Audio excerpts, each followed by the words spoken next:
12. बोला. स्पष्टीकरण. प्रसंग पहिला. घरातला. एके दिवशी संजू फोन करतो. हॅलो काका, मी संजू बोलतोय. समोरून उत्तर येते, अहो हा चुकीचा नंबर लागला आहे. संजू झटकन फोन ठेवून देतो. तेवढ्यात अंजू तेथे येते.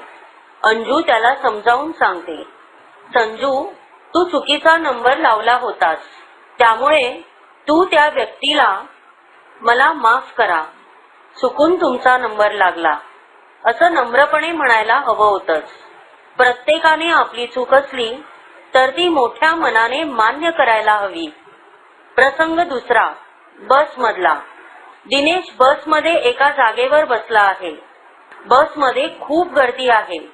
शेजारी एक आजी उभ्या आहेत. आजी उभ्या आहेत हे पाहताच दिनेश आपल्या जागेवरून उठून आजींना बसायला जागा देतो.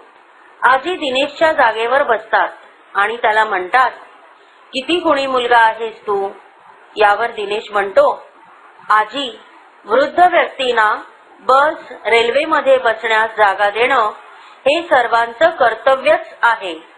दिनेशचे हे बोल ऐकून आजी दिनेशकडे कौतुकाने पाहतच राहिल्या.